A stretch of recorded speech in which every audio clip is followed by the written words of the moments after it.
మెట్పల్లి మండలం పెద్దపూర్ గ్రామానికి చెందిన గుర్రె మల్లేశం మీద ఎస్సీ మాదిగ గుర్రె మల్లేశం, అదేవిధంగా మెట్పల్లి జెడ్పీటీసీ భర్త అయినటువంటి తాటిపల్లి మరి శ్రీనివాసరెడ్డి అతని కొడుకు మరి దాడి చేయడం జరిగింది.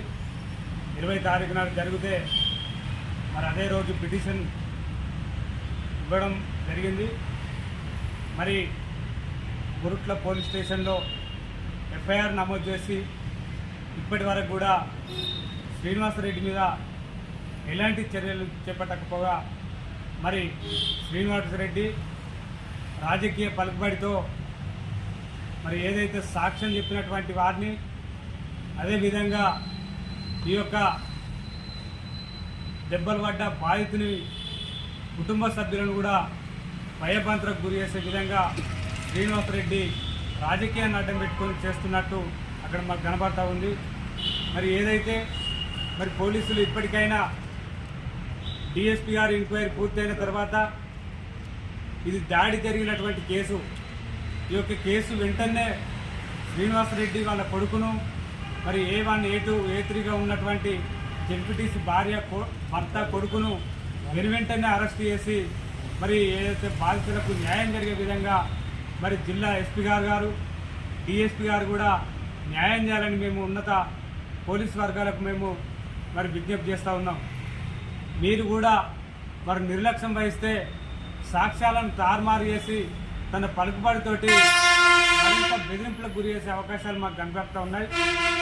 వెనువెంటనే మెరిగిన మరి రిమాండ్ చేయకపోతే ఈ జిల్లాలో ఉన్నటువంటి ఎంఆర్పిఎస్ నాయకులందరినీ కూడా ఎంఆర్పిఎస్ ద్వారా మేము పెద్ద ఎత్తున నిరసన కార్యక్రమాలు కూడా చేపడతామని ఈ సందర్భంగా మేము హెచ్చరిస్తూ ఉన్నాం. ఇప్పటికైనా జిల్లా ఎస్పీ గారు దీని మీద దృష్టి సాధించి మరి వెంటనే అరెస్ట్ చేసి రిమాండ్ పంపాలని మేము పోలీస్ శాఖను కూడా మరి డిమాండ్ చేస్తూ ఉన్నాం. ఒకవేళ మీరు ఇదే తరహాలో నిర్లక్ష్యం వహిస్తే ఇది మందకృష్ణ మాదిగ గారి దగ్గర కూడా తీసుకువెళ్ళి ఒక మాదిగల మీద ఒక ఉన్నత వర్గాలు ఏ విధంగా దాడి చేస్తున్నాయో ఇదే మాకు సాక్ష్యంగా కనిపిస్తూ ఉంది. కాంగ్రెస్ ప్రభుత్వం వచ్చిన తర్వాత రెడ్డిల రాజ్యం నడుస్తుంది. ఈ రెడ్డిల రాజ్యంలో మాదిగల మీద దాడులు మరి ఇక్కడనే కాదు అనేక చోట్ల దాడులు జరుగుతూ ఉన్నాయి.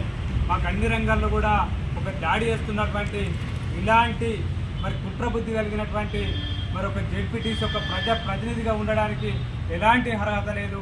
తక్షణమే ఆయన రాజీనామా చేయాల్సిన, వాళ్ళ భార్య రాజీనామా చేయాల్సిన అవసరం కూడా ఉంది. ఇవాళ మాకు తెలుస్తున్న విషయం, ఈ తెలంగాణ రాష్ట్ర ముఖ్యమంత్రి రేవంత్ రెడ్డి దగ్గర కూడా ఈ యొక్క నిందితుడు వెళ్ళిండంటే ఆయన రాజకీయ పలుకుబడి ఎంత రాజకీయం చేస్తుండో ఈ కేసులో మాకు కనబడుతూ ఉంది. మేము ఒకటే చేస్తూ ఉన్నాం, నువ్వు ఎన్ని రాజకీయాలు చేసినా నువ్వేం చేసినా మాకు మందకృష్ణ మాదిగ గారి అండ ఉన్నది. ఖచ్చితంగా నిన్ను రిమాండ్ పంపే వరకు కూడా మా దళిత సంఘాలు అన్నిటిని కలుపుకొని మరి మేము పెద్ద ఎత్తున ధర్నా చేయడానికి కూడా సిద్ధపడతామని సందర్భంగా తెలియజేస్తూ వెనువెంటనే పోలీస్ శాఖ దీని మీద దృష్టి సాధించి రిమాండ్ పంపాలని మేము మరొకసారి పోలీస్ శాఖకు మరి విజ్ఞప్తి చేస్తున్నాం. అదేవిధంగా డిమాండ్ చేస్తూ ఉన్నాం.